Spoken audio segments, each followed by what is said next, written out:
we truly believe, as Lower Susquehanna Synod and Church together, that we are called to justice, we are called to healing, we are called to care, accompany, and partner with our neighbors, both in sharing our resources and in learning from and living alongside each one of our neighboring peoples.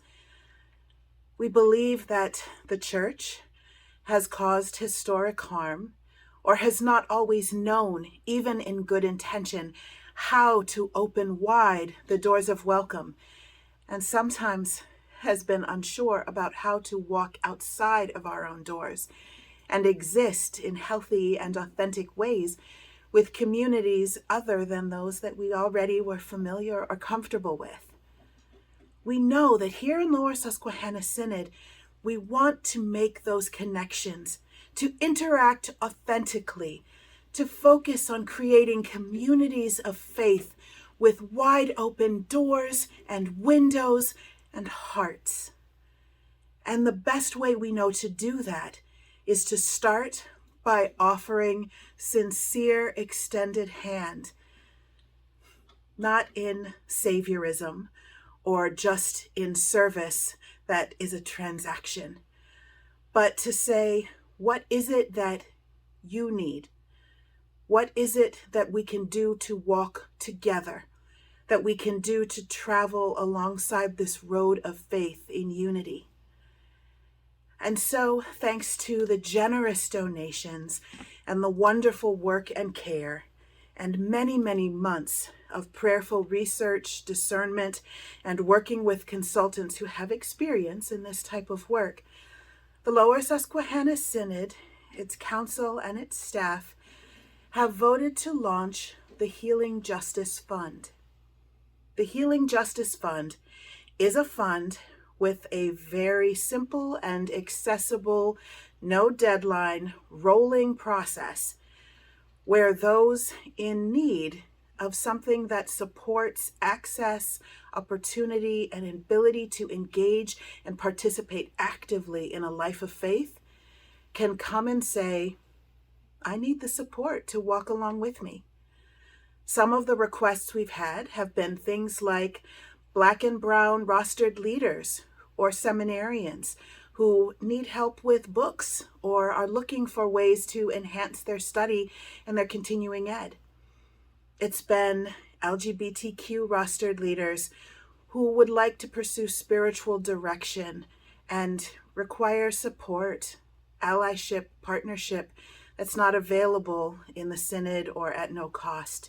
And so we've helped find those spiritual directors or supports, and we have made them financially sustainable for those individuals.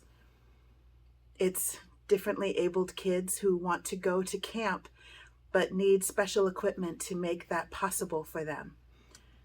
It's individuals who are newcomers to our country or immigrants who require working with a translator to make sure that certain things they care about in our synod, they're able to fully understand.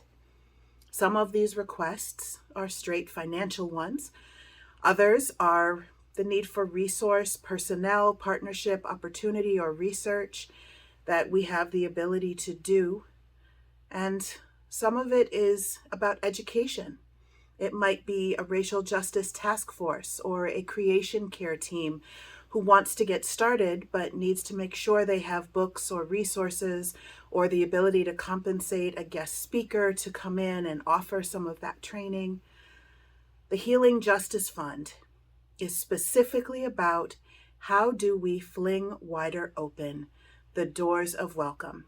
How do we encourage and empower ourselves to step through those doors and to go out into the wider world, to actually enter into communities outside of our comfort zone where people may be different than ourselves?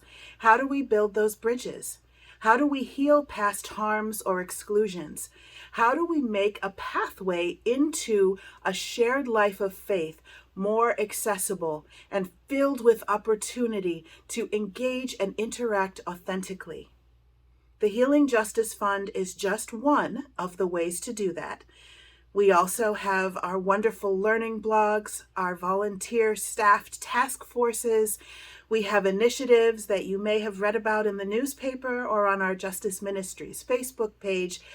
There's lots of opportunities that we've tried to build for bridging the gaps and the differences between communities over the last year of actively pursuing and prioritizing justice ministries. But this is a piece that was missing. This is specifically about healing, restoration, about contributing resources, and yes, putting our money where our mouth is, so that we can make sure that if anyone, anywhere, at any time is experiencing a barrier from being able to actively engage in a life or community of faith, we're going to find a way to remove that barrier and provide equity for all. Now, if you would like to learn more about how you can contribute to this initiative financially, if you'd like to know how to volunteer to be on the task force and help process and offer support to applicants, if you'd like to be a part of our task forces, we currently have active ministry in racial justice, immigration, LGBTQIA+ affirming and celebrating ministries, housing and homelessness, hunger, creation care. All of these are opportunities for you to work with other engaged and highly trained individuals who will help you get started in the right direction. Whether it's LAMPA, Lutheran Advocacy Ministries and Active Advocacy, or Disability Ministries, promoting accessibility and support for people living with developmental or mental health challenges. Lower Susquehanna Synod wants to do better, wants to learn, wants to continue, and wants to support.